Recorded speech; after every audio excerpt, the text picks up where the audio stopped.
Ladies and gentlemen, boys and girls, snatchers, thatchers and bus catchers, welcome along to the Joe Spivey YouTube channel where we discuss books and little else. And first of all, folks, it is time to down tools. The literature can wait. It's time for Spivey's story time. Gather round the fire pit, nibble on a biscuit and curl your hands round a mug of boiling beverage, because I've got something to tell you before we get into John le Carre's Tinker Tailor Soldier Spy. So it has been 7 or 8 weeks, otherwise known temporally as 2 months, since I last had my haircut, and you will notice that my sort of neo-Renaissance curls, or my curtains rather, need a clipping, and so I scheduled in with the fine Hayley in Carre, and because through a mixture of, shall we say, ideological adversity and straight-up laziness, I am yet to marshal a car. I'm yet to get behind the wheel and steer my way, even 10 yards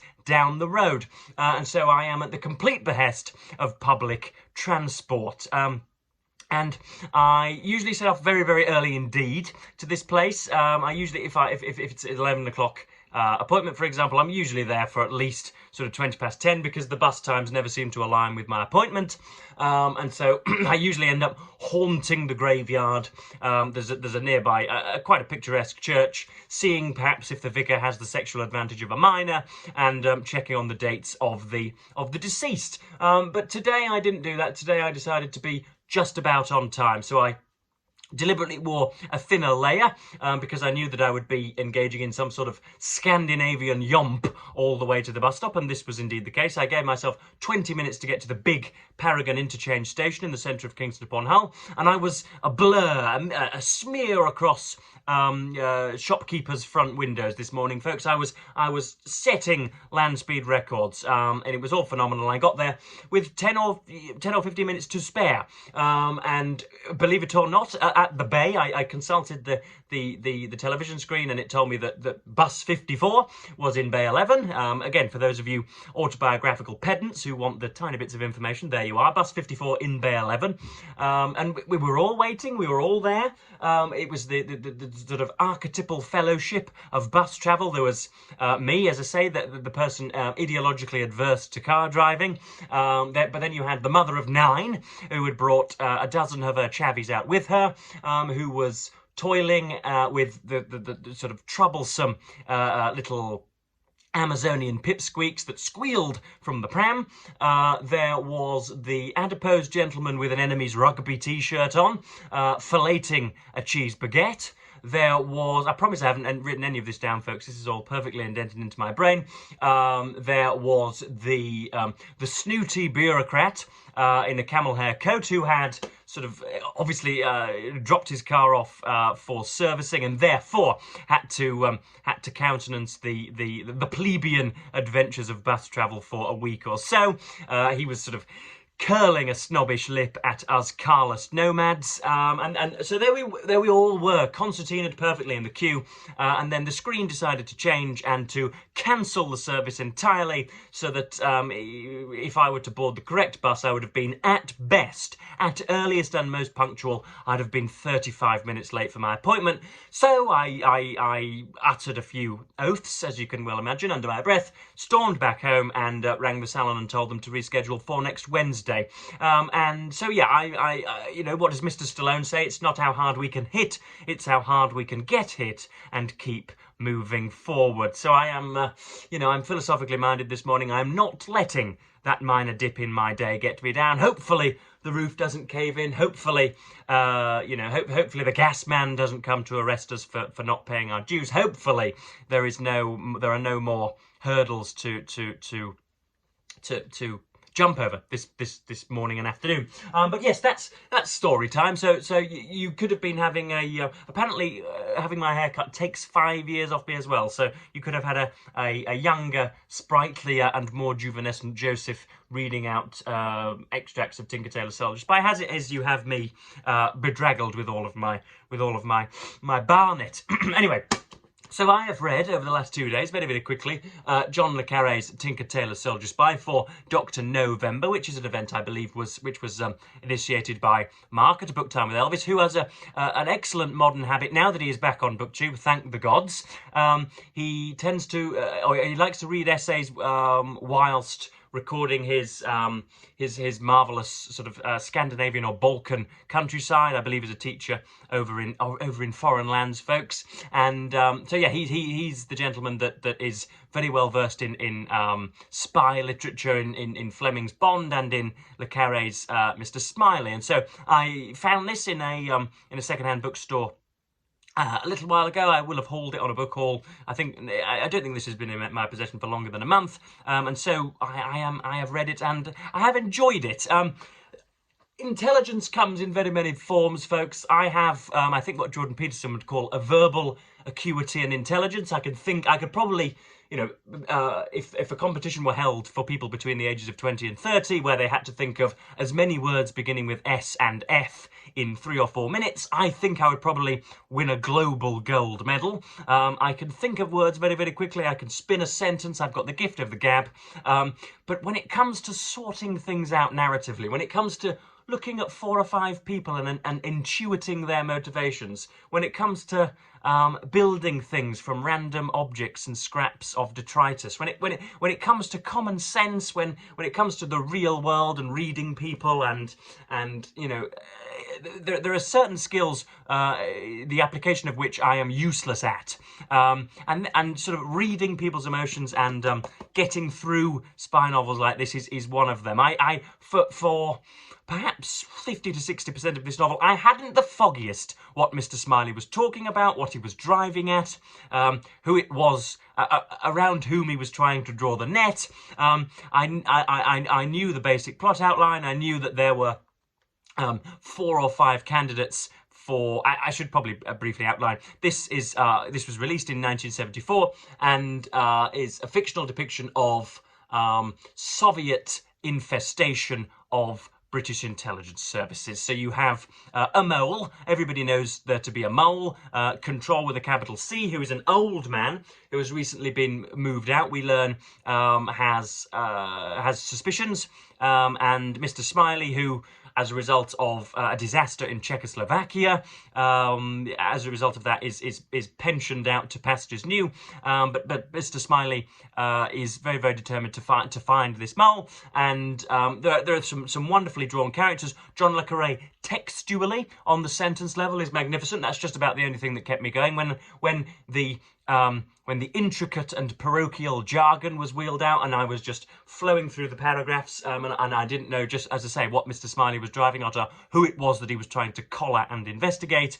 It was the flamboyance and the demotic, the sort of demotic humour, and the wonderful writing that kept me going.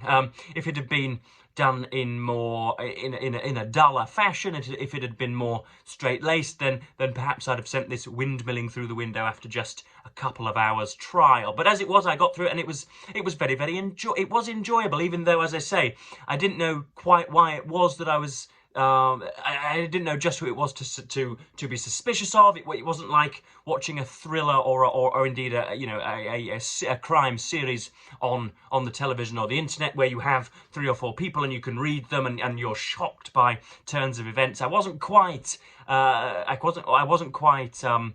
on Mr. Le Carre's every single word, Mr. Cornwell's word, to use his legal surname. But nonetheless, I felt I was sort of holding on to the tail of a killer whale, if indeed killer whales have tails. I was holding on to the tail of a thrashing submarine animal that was, going left and right, and I was barely hanging on for the trip, but I was just about there, and having a whale of a time, and finding my my adrenaline-hungry synapses being stimulated. So yeah, there are very many suspects in here. Mr. Smiley is is the husband of Anne, who is, as women so often do, folks, do they not? If I can invoke just a shade of pseudo-misogyny for a short time, isn't it the near universal temptation of women to go off straddling anything with a pulse? And believe it or not, Mr. Smiley's wife Anne is you know, putting things about, and she is an adulterous wife, shall we say, and you know, very many of the men are also prodding anything that moves as well in this novel, so I suppose we should evaluate both sexes evenly, but his wife Anne, who comes from purple stock in the aristocracy, is not satisfactory at home, and yeah, we soon learn that there is going to be some sort of intersection between the many suitors for Anne's hand and indeed for the Soviet mole. So that's Mr. Smiley, who is, yeah, dissatisfied but very experienced, very much cogitator. You can imagine him sitting for 4 or 5 hours in a darkened room, stewing over these facts. He spends lots of this time throughout this novel poring over some of the ministry's old literature, some of the literature which is, you can imagine, is browning on old foolscap paper. Then you have a man by the name of Peter Gwilym, who is the youngster of the book, even though he's probably in his middle age. I think he's probably about 40, who is dealing with a shall we say, a recusant lover of his own, who has to do lots of the hard yardage for Mr. Smiley. He's the one that has to slide in behind the cabinets in the darkness. He's the one that has to convince many people in the building that he's doing good work, when actually he's working to, as I say, to root out the mole.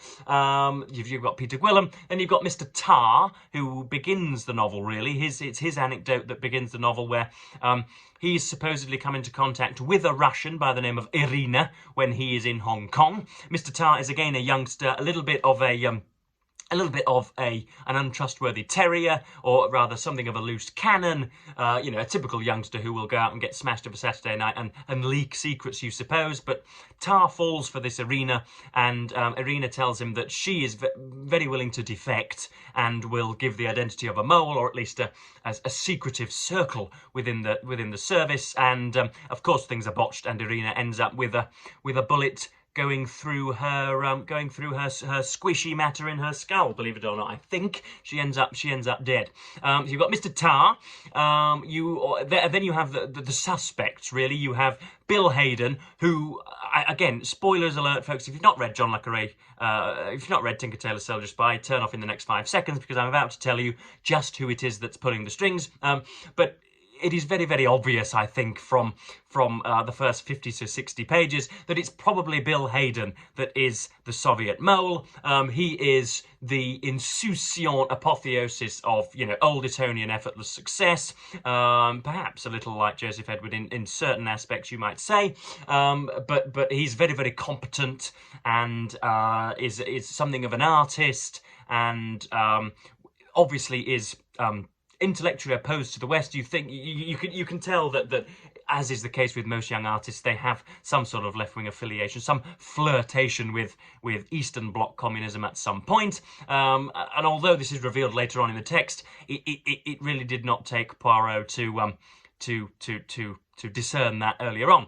You have Percy Alaline, who is, again, they're all pretty slimy. You have Roy Bland, and you also have the other person under suspicion is Toby Esterhazy, I think.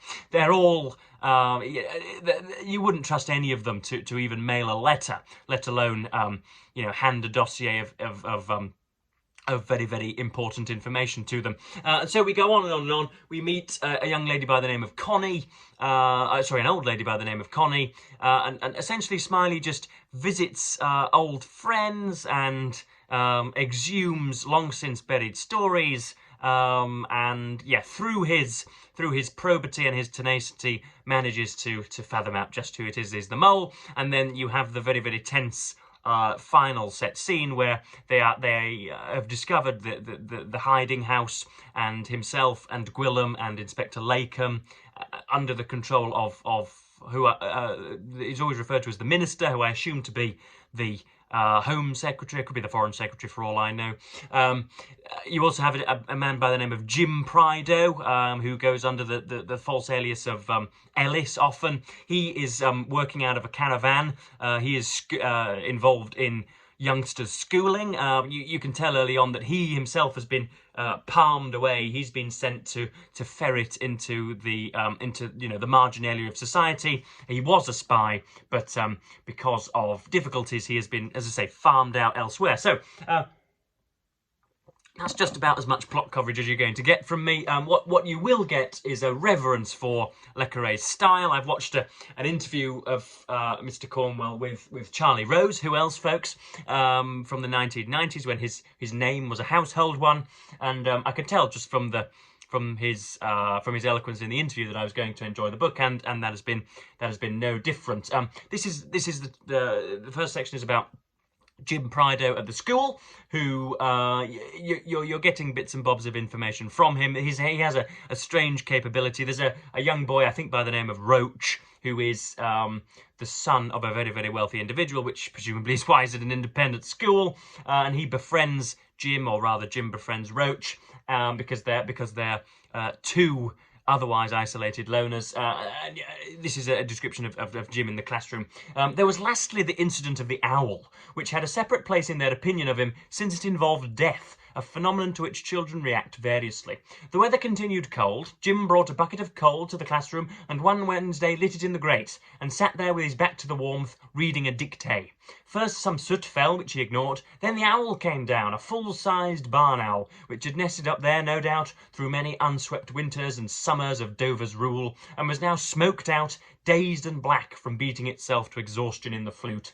It fell over the coals and collapsed in a heap on the wooden floorboard with a clatter and a scuffle, then lay like an emissary of the devil, hunched but breathing, wings stretched, staring straight out at the boys through the soot which caked its eyes. There was no one who was not frightened. Even Spikely, a hero, was frightened, except for Jim, who had in a second folded the beast together and taken it out of the door without a word. They heard nothing, though they listened like stowaways, till the sound of running water from down the corridor, as Jim evidently washed his hands. So there you are. You have somebody who is, as I say, curiously and suspiciously capable in physical circumstances. I should imagine from the testimony of Grand Viceroy Spivey, who works with many limp-wristed and useless teachers, that if in the 21st century an owl were to come plummeting down their chimney, they would be straight on the blower to a more practical member of personnel and not able to fold up that emissary of the devil. What a great way of metaphorizing about an owl.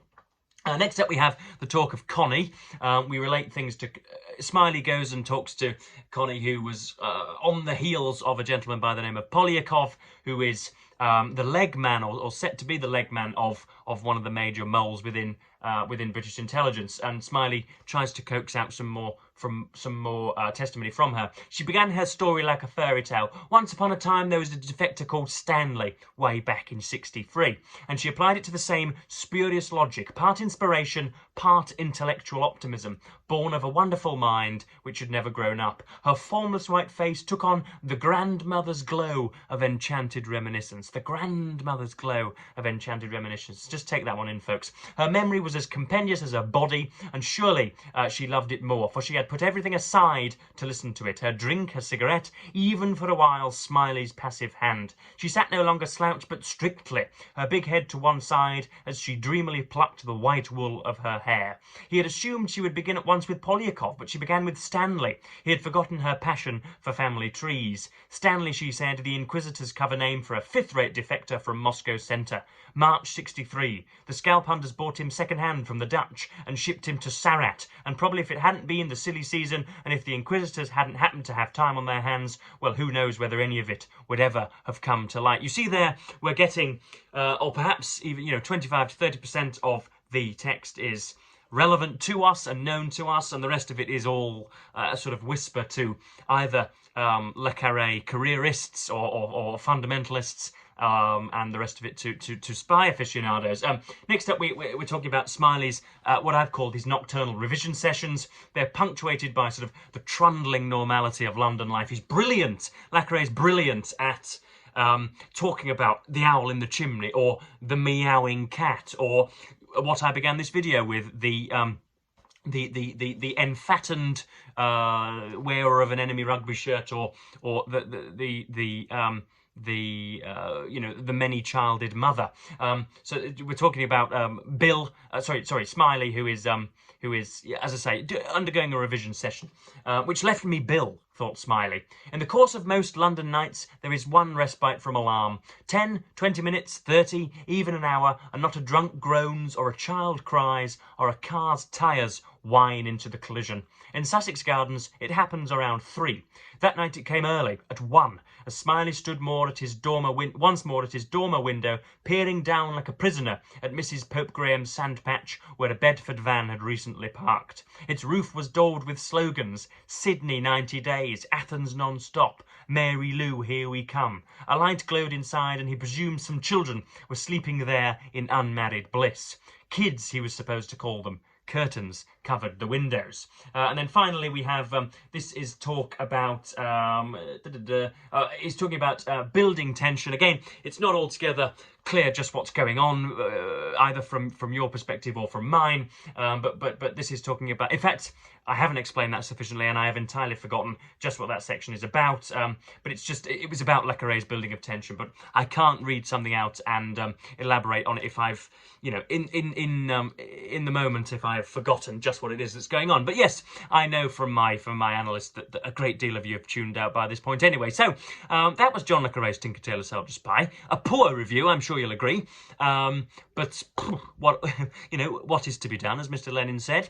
Am I the first YouTuber to have quoted Sylvester Stallone and Vladimir Ilyich Ulyanov in the same 20-minute space? I probably am. But if another Le Carre, if the spy who came in from the cold just happens to plod into my path in a second-hand bookstore, I will have absolutely no compunction in picking it up from the floor and owning it myself. That would be jolly good. So yes, a very, very fine writer indeed, and one a writer whose books I need to know better. But of course it was all in response to, I can't believe I nearly forgot to contextualise, in response to the Cambridge 5 or the Cambridge 6 involving Sir Anthony Blunt, but most prominently, obviously you've got Burgess and MacLean, but most prominently Kim Philby, people drawn from the cricket fields and the summer gin galas and the chess clubs and the poetry recital sessions, the people perhaps with the centre parting and a weird speckled shirt who have had very many advantages bestowed upon them, but feel again at ideological odds with the West, who were persuaded by Stalin and Khrushchev's mob to pass information, or pass compromising information over. And there was of course a big scandal about that. There was a huge scandal, but of course because Anthony Blunt was obviously knighted and was indeed I think a close relation of royalty, it was hushed up. So that's what was obviously burning a hole in John Le Carre's brain when he was busy writing this. So that's so that's Tinker Tailor Soldier Spy. I really have enjoyed reading it, and I've no doubt that I shall get to some similar spy stuff soon. I've got a great host of Ian Fleming on my shelves as well, which I'm sure will perhaps be a little bit more relevant, but not altogether as mellifluous. But there we are. I've gone on for far too long. So as per usual, folks, I'm going to wish you a hearty goodbye, and thank you ever so much for watching on this fine Friday. And once again, say farewell.